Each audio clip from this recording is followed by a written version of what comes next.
Hi there, this is Josh from Literary Gladiators, and I am here to present to you a reading vlog of the second Roundtable Read that I am taking part in with 11 other contributors here on Literary Gladiators.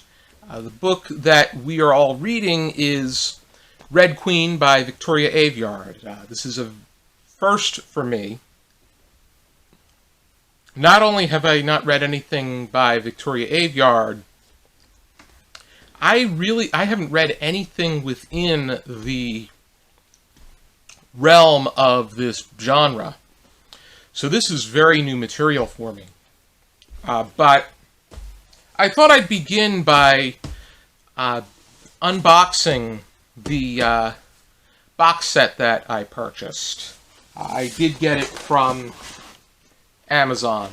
I generally do not like to shop on Amazon, but I will shop there if I want something immediately. And as I'm filming this, today is July 17th.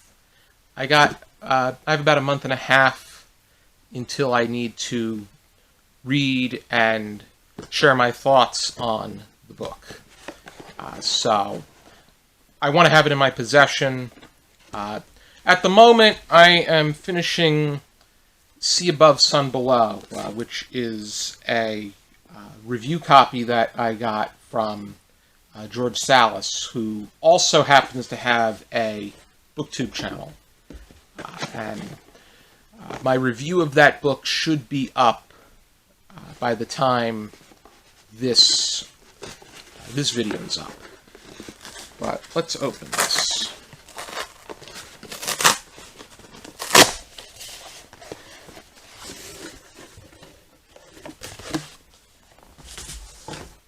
This looks nice. And these are all paperbacks. This includes Red Queen, Glass Sword, King's Cage, Warstorm, and Broken Throne. The first 5 books in the Red Queen collection.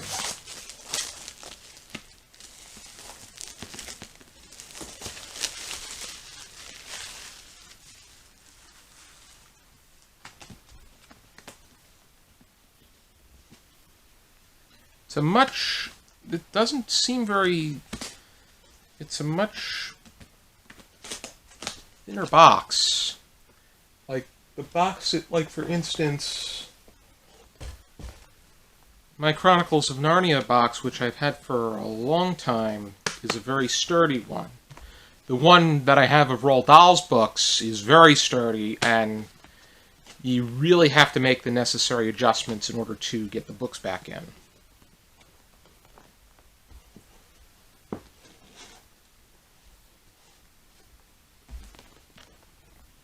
So let's give this a shot. Most of them came out except for the bookends.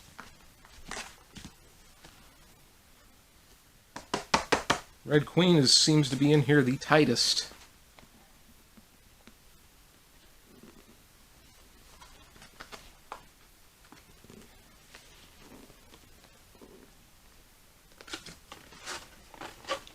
Oh, it opens up on the other side, so let's cheat. Better yet, we'll go this way.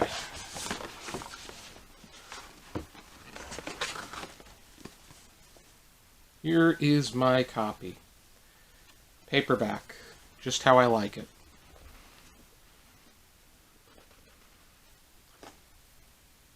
And it has that kind of, it has a very minerally kind of scent to it. Kind of like smelling jewels, some. And we got about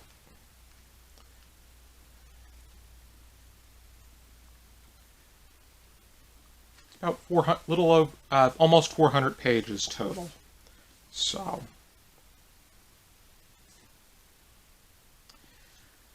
I'm going to take you along with me on my journey as I read this book, and I'll share my thoughts throughout. I'm very new to the reading vlog experience.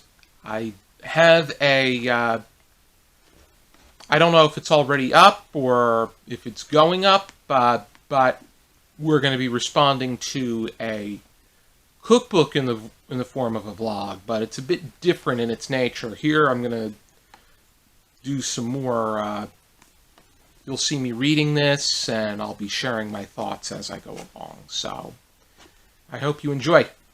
Hi there, today is July 23rd, and I wanted to talk to you about my progression with Red Queen by Victoria Aveyard.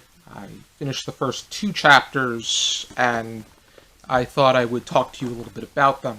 But first, I wanted to bring up that I finished reading Sea Above, Sun Below on Friday morning, and by the time this goes up, you will already see a review for that on this channel, so I encourage you to check that out. And over the weekend, I was working on Goodreads reviews of books that I've read, but I didn't review. I just put review to follow, and I'm making my way back to that, and I want to update my page and with reviews of many of the books that I read. And it just so happened today that I also went out to dinner with Charlie. We went to Oyster Creek Inn down in Leeds Point, New Jersey. They make phenomenal food. I had a Manhattan clam chowder, a mixed green salad.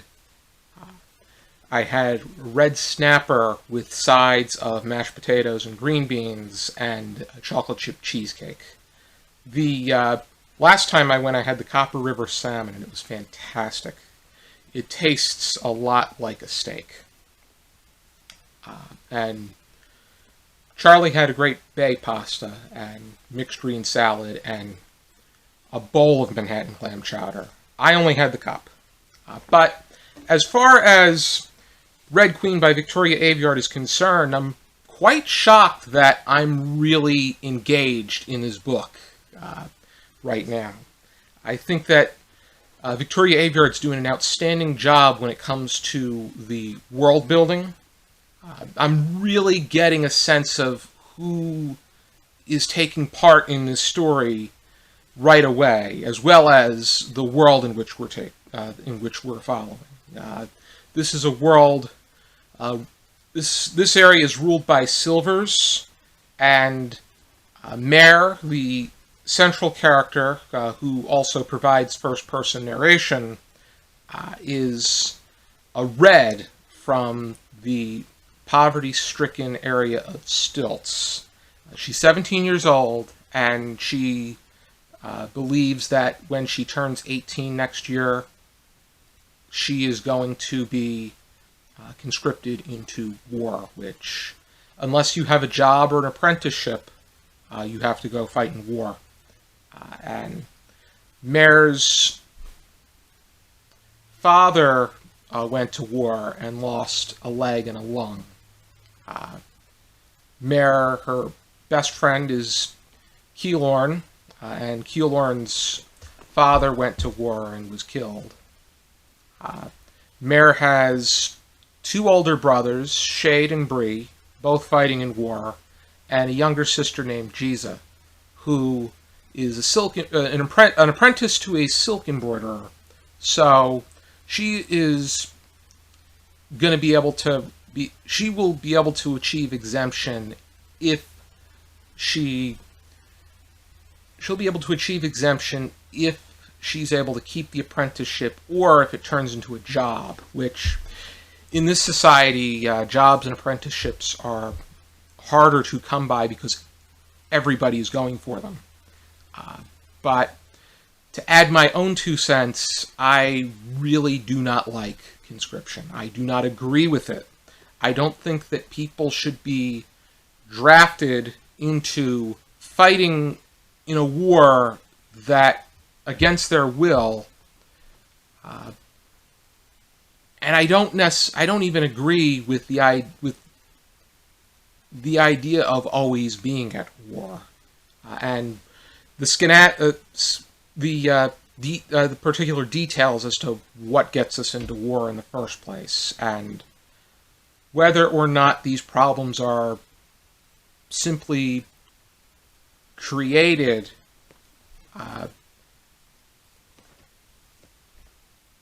for and can easily be avoided. I think that when it comes to war, it's always the case that the general population and the innocent fighters fighting for what is being deemed as a rightful cause are the ones that lose their lives. There are some that rightfully are protecting their country and what they believe in, but it just really,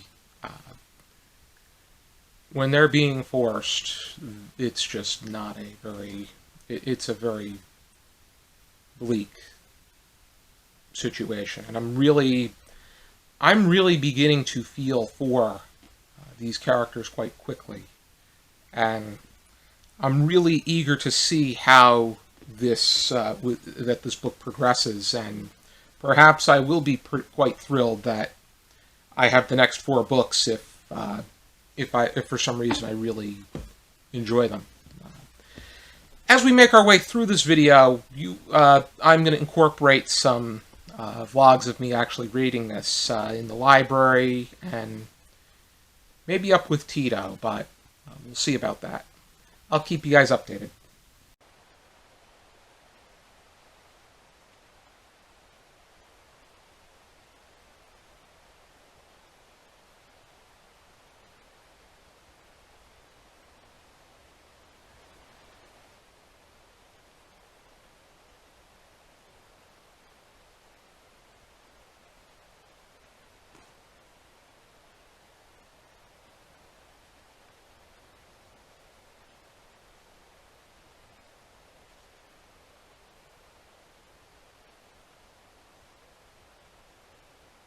Hi there, so I finished reading 2 more chapters of Red Queen by Victoria Aveyard, and I'm really beginning to feel things.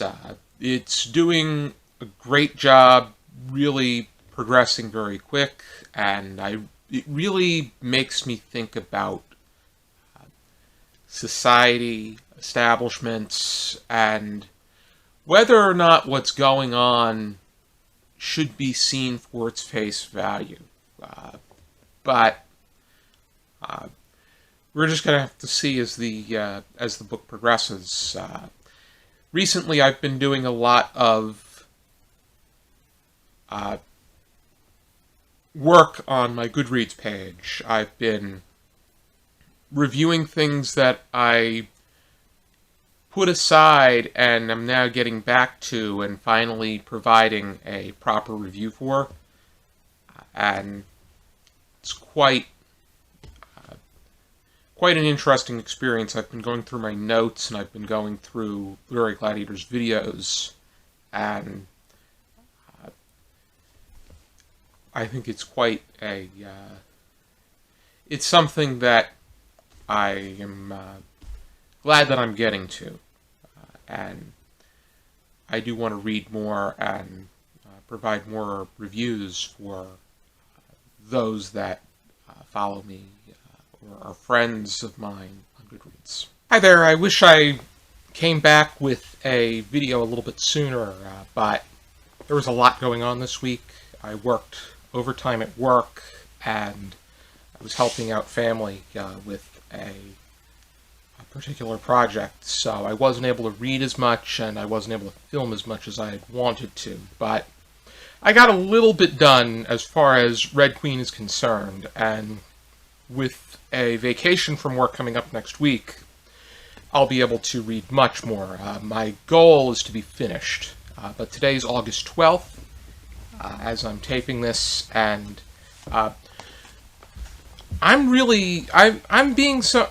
I feel somewhat engaged as far as the reading of Red Queen is concerned. I'm really beginning to get the remnants of the aggravation and the annoyances that we see in our establishments, and the way that there is a great sense of detachment as far as the ruling class and the general population is concerned.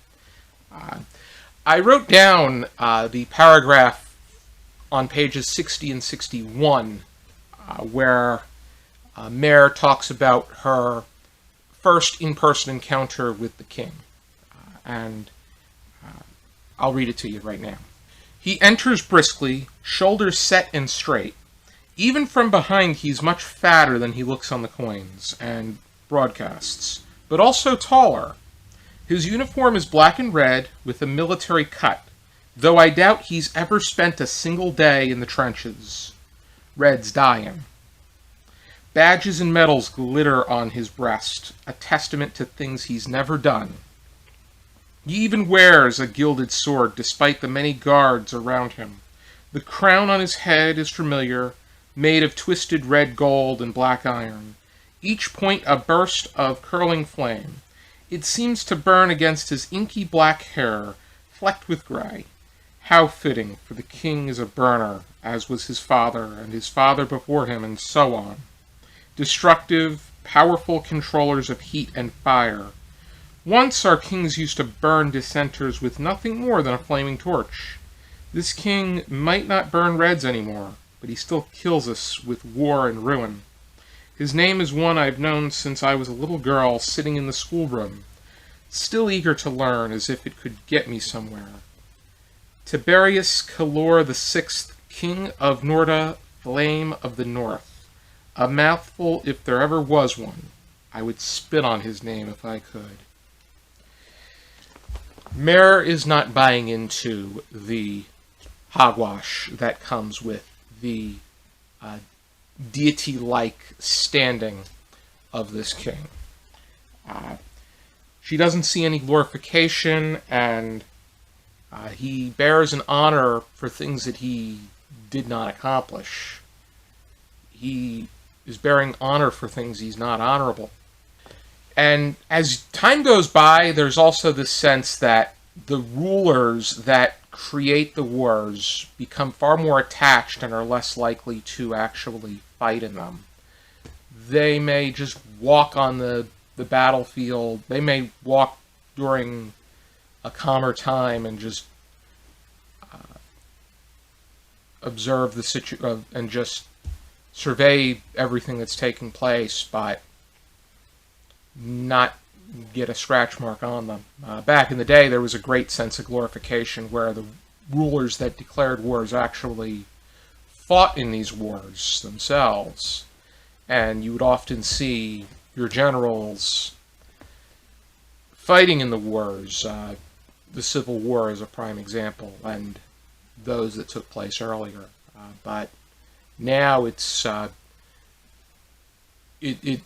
you just read a Beetle Bailey comic, and it's very much like that, where the general is just so frivolously detached. Even an episode of MASH where they come in and pay a visit. It's like the owner of a company coming in to survey everything. In this society, looking good is pretty much equals being good, which that is the way of a shallow, manipulated world. That's the way the media wants you to see things.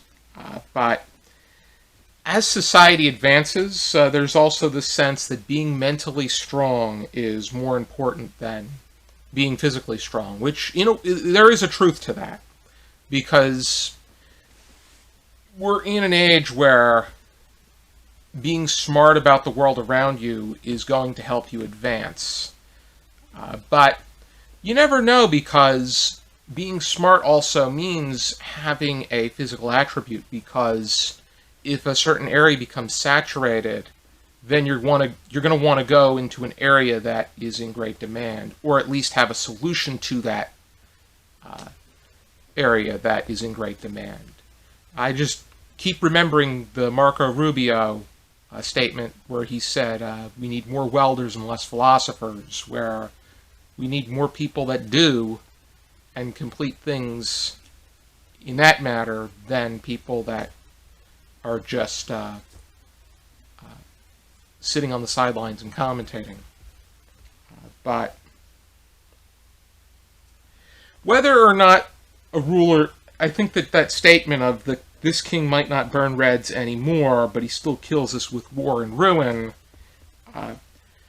whether or not their intent to kill people is deliberate is something that we cannot confirm, but what we can almost certainly confirm is that rulers prioritize control above just about anything else.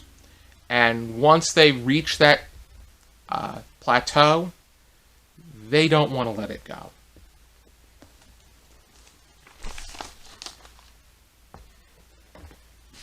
Otherwise, I did complete the Goodreads reviews that I needed to complete. There are. I didn't do my review of Boy's Life yet because I want to reread that, because that book meant so much to me. I want to be able to put forth the best possible review. There's so much that stuck with me, but at the same time, I want to be able to express my thoughts in the clearest and most glorifying way possible. But I thought I would do a little bit more reading and take you along with me.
I just finished reading Chapter 8 of Red Queen, and there were some major things that stuck out to me as far as the progression of Mare and her status within the Silver Kingdom is concerned. And at this point, I was contemplating whether or not I wanted to incorporate spoilers, but I cannot guarantee that. I think that at this point, I think that the best way to be able to talk about my thoughts is to just call them as I see them. And so I'm not going to make any promises as far as spoilers are concerned. But I would definitely leave warnings if possible. But on page 79, Queen Lara said, and I quote, "You are not silver. Your parents are red, you are red, and your blood is red." That's a very strong statement, and universally so, because the red blood equals, in the real world, the general population, the common person, whereas silver blood, and I say silver blood in quotations, are people that see themselves as superior for any given reason, when in the real world everybody is made up the same biologically. It's just that through some circumstance there are some people that are deemed superior to others, where biologically and naturalistically so it's not true. But This is a great reflection of society where people can be deemed as better because of the inheritance. And then we get the twist, a major twist from something that the king said. Because the king wants to change Mare's name and status. And he tells her something that really spins things out of proportion. But the questions going forward is, who is Mare? And is the king actually telling her the truth? In order for Mare to make forward progress in the kingdom, she wants some concessions from the king, which he agrees to, but the question is going to be whether or not he holds up his end of the bargain. Hi there, this is the evening of Monday, August 14th. This is the first day of my vacation from work, and I did a little bit more reading of Red Queen by Victoria Aveyard. I did a little bit of reading before as well, and took a few notes about things that really stuck out to me. But I also wanted to make mention to the fact that I also plan to work on some reviews that are hopefully up by now, and hopefully by this time, or very shortly, the newest foodie book tag will be filmed and released. But by the time we get to page 89, Mare now has a new title as will become a silver princess, Lady Marina Titanos, which she cannot stand it. She can't stand being called lady either, but yet they're trying to make it so that she becomes such.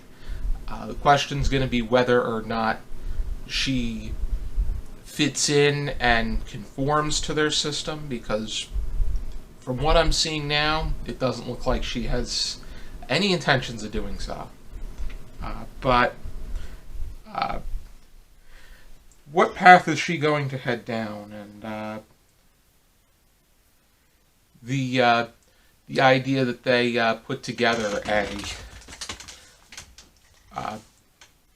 for all we know, it could be a story, but the king is pretty vehement on the fact that she was ultimately adopted by Reds rather than born to Reds. But I think the other thing to keep in mind is the state of the sons, Cal and Maven. You would think that in their circumstance that they would be as happy as can be, but it doesn't seem the case. And in a way, I do feel sorry for Prince Maven, because he didn't choose to live the life that he was provided. But while he may have everything handed to him, he doesn't have the freedom to make choices. Just because you have this great responsibility on your shoulders doesn't mean you want that. And they're both forced to walk a straight line. They don't have any say as far as who they marry is concerned, especially the oldest, because they're the heir. And there is this chain of command that they want. They want certain people to be ruling their nation.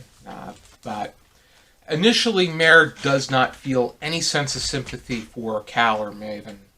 But for some reason, I'm getting that sense that she's beginning to feel differently. They're giving her this information, and while she's not necessarily digesting it, I think that it's getting to the point where she's on her way to a conclusion that maybe Cal or Maven that maybe that Cal and Maven are not as happy as they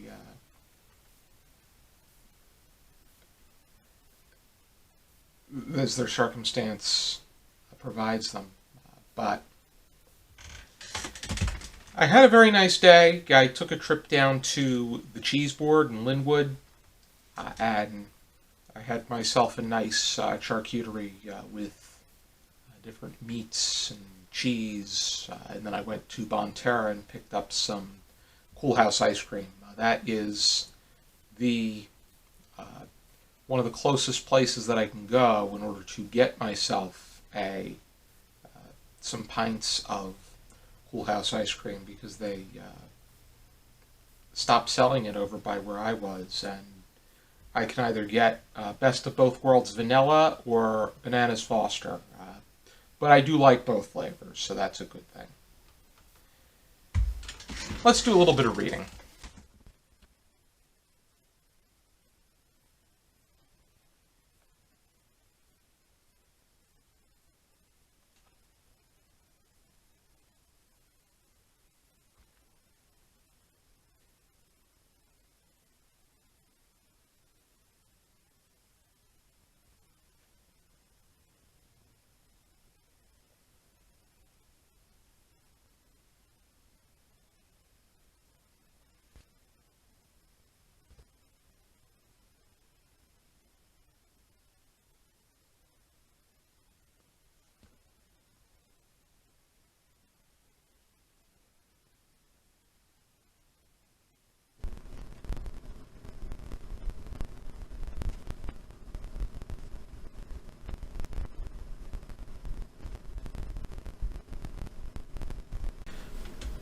I think we're going to wrap up here. I might do a little bit of reading before I call it a night, but I'm going to have a lot more to do tomorrow. I'll probably do a great chunk of reading, and for the time being, I think I'm going to go get myself a Cool House ice cream. I can't decide what flavor, though, but I'll let you know tomorrow. Hi there, so today is August 15th. I got a nice good chunk of reading done, and as I promised, I did treat myself to some Cool House ice cream for dessert last night. I thought I would finish it right now, let you know that I did get it. Different pint design compared to when I was eating it back in 2019, but still the same delicious ice cream. And I've done my best to... I used to be able to eat the entire pint at once, but I've cut back in order to engage in a healthier lifestyle. I now eat it in 2 nights rather than 1. 2 sittings.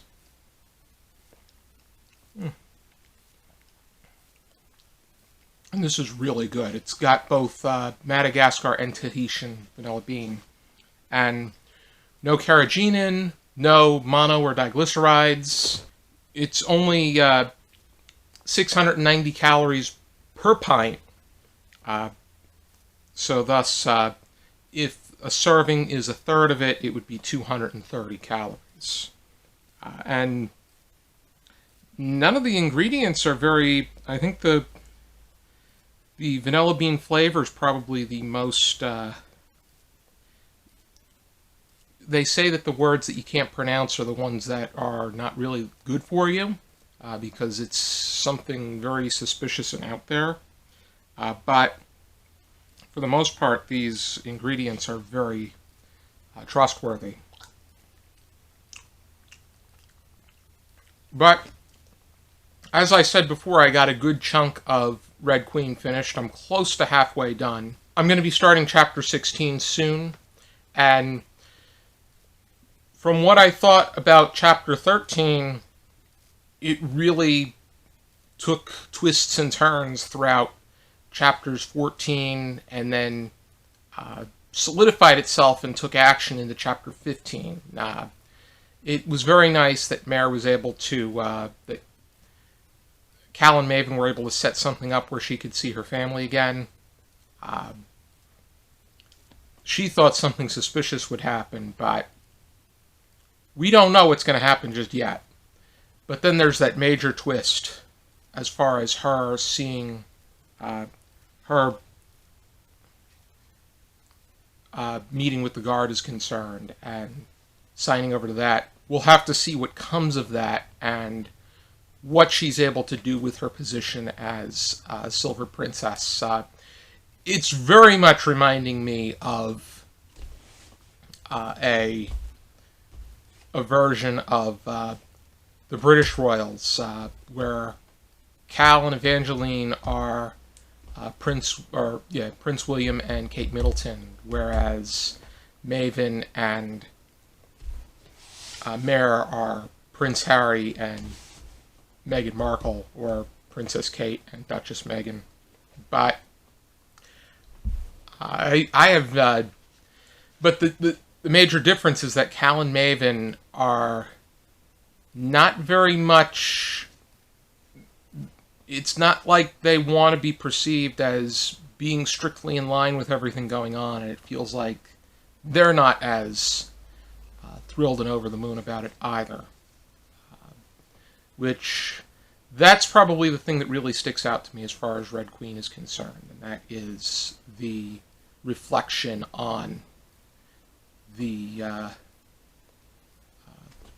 establishments that rule the general population. I'm going to go finish this ice cream and then I'll get some reading done.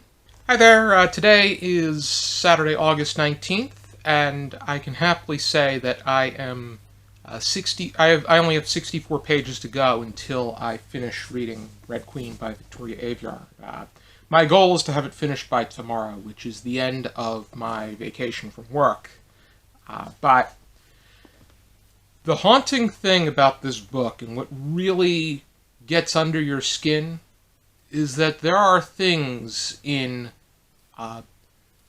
political and current affairs, be it just the news in general and the world in general, that reflect this world the same way that it reflects ours, as far as war and tyranny and leaders that assert their control in a way that is gruesome and disgusting is concerned. Just that dark underbelly of Greytown is very reflective of what we see in the poem Linden by William Blake. But I really like how Victoria Aveyard makes this unpredictable, and I like that whole idea that there's a great, you have to really use you have to put deep thought into executing the coup that's taking place within this story, going from within and then making your way out, as far as the Mare being a Mare having to show her support for the Scarlet Guard and do her work from within. Fortunately, she has the help of Maven to do so, but it's really getting to that point where things are getting intense on both sides, and it's a matter of it'll be very interesting to see what takes place as this progresses. I'm pretty sure that a lot of people that are watching this have read into the series, but this is my first time, and I'm really not. I'm not looking to spoil myself. I want to be able to go in this blind, but I like how unpredictable it is, and I like how Victoria Aveyard is approaching the story at hand. So I am inclined to keep reading it, and I will definitely give you an overview when I'm finished about what I thought. But The past few days, I was constantly dipping in and out of Red Queen, and I made another recipe from Jocelyn Brubaker's Cheesecake Love cookbook. I made the chocolate chip cheesecake bars, which I tried them yesterday, and they're delicious. They have, it's chocolate chips and cheesecake on top of a Oreo crust, which I think they dance very well together.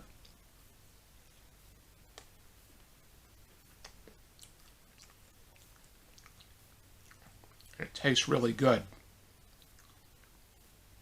So I'm going to go ahead and keep eating this, and I'll keep reading the book, and probably next time or the time after, I'll come back to you with my final thoughts.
So I just finished reading Red Queen by Victoria Aveyard. I'm going to process my thoughts, and I'll get back to you with my overall review. I gave myself a night to think about Red Queen, and in addition to jotting down some notes and writing up my Goodreads review, I came to conclusions about Red Queen. I thought it was a very good book, and I am glad that I had the opportunity to read it, because it really made me think about the dystopian genre and how it triggers a lot of thought as far as those in power are concerned, and how the need for control takes precedent to any other decisions that be made. As long as they're maintaining control, that's what takes precedent in their mind, and it's a very sickening thing. Of course, that's often the way of anybody that's looking to assume power, and these characters are by no means any exception. It was a very unpredictable book. I think that Victoria Aveyard did a great job making it unpredictable with the twists and the turns, and especially with the characters of King Tiberius, Queen Hilera, Cal, Maven. I didn't like any of them, and I don't trust any of them. I will admit that I did have sympathy for Maven, but the way that she made his character flip was just magnificent in how you went from feeling for him and trusting him to despising him. And he was even part of their efforts. And even though we are led to believe that Cal is not as bad as the others by the end, because Queen Hilera used mind control to have him kill the king. To me, Cal is like the you may want to put the Snape principle on him, because he is making a lot of these decisions because he has feelings for Mare. Mare should avoid him like the plague. He also has the mindset of Anatoly Sergeyevsky from the musical Chess, where he has to decide between whom he loves and what is right, and being able to stand by his country and his position of rulership.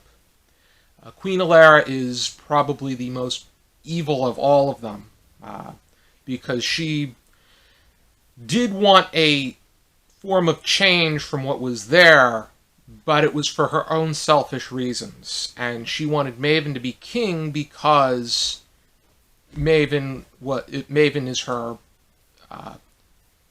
blood son, whereas Cal is just a stepson.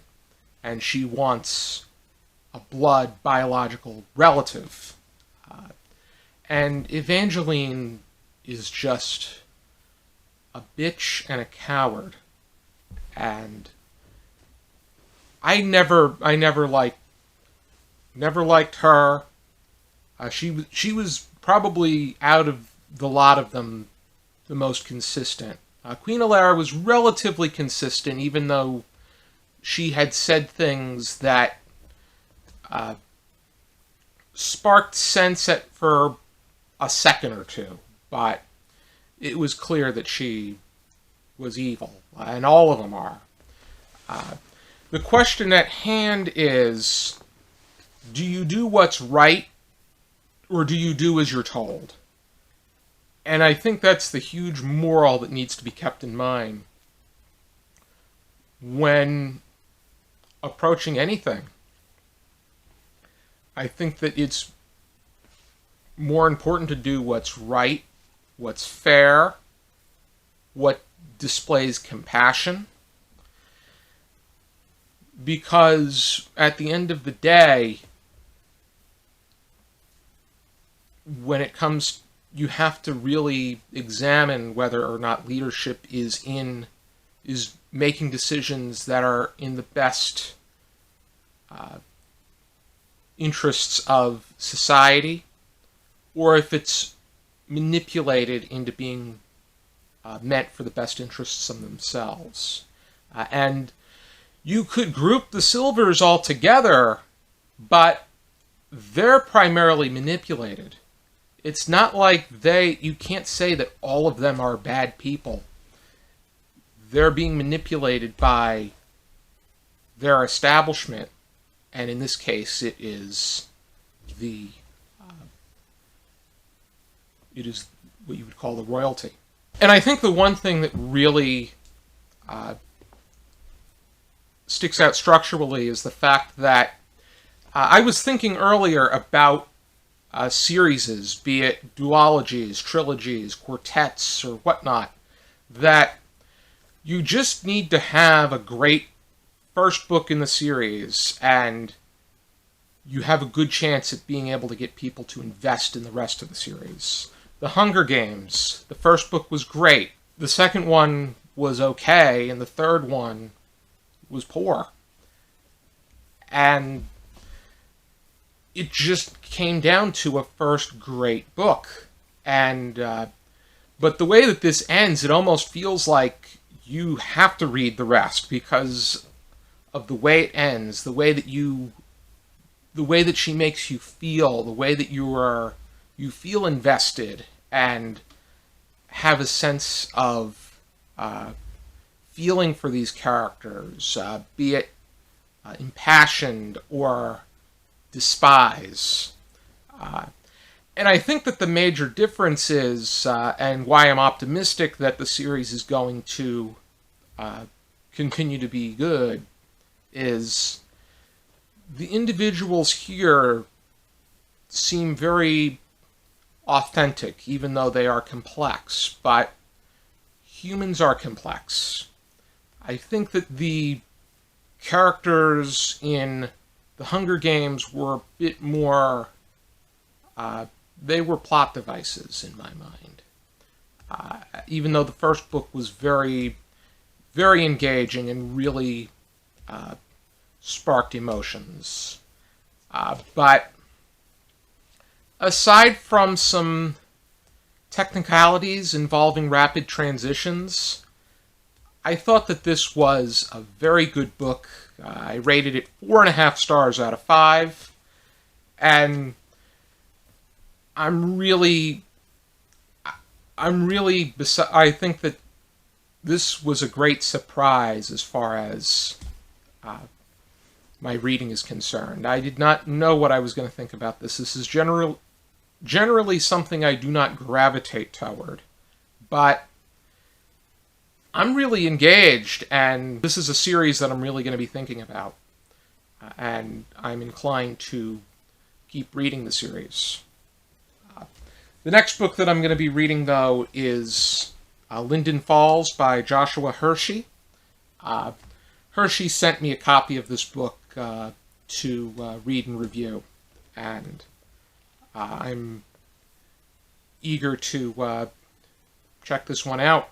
And then I'm going to be preparing for the third roundtable read, which is going to be 1 play and 1 graphic text. And a poll should be coming out very soon as far as the nominees in each category are concerned. And then I have some other reading projects that I would like to take part in. I'm thinking about reading some potential Newbery nominees. I bought some from this year, and then I have some other things that I have in mind. But I'm very much... I don't have a set TBR because my mood changes all of the time. But as far as this is concerned, it was very good. I would say at the moment, this is the best book that I read thus far this year. It's going to be subject to change, but I think there's a very good chance that this makes an appearance on my top 10. I want to thank you for tuning into this video, and I hope that you enjoyed mine and everyone else's videos as far as the roundtable read is concerned. A lot of people have different ways of approaching any given work, and I really enjoy doing these, having contributors give their 2 cents as far as any given work is concerned. For now, and as always, I encourage you to keep reading.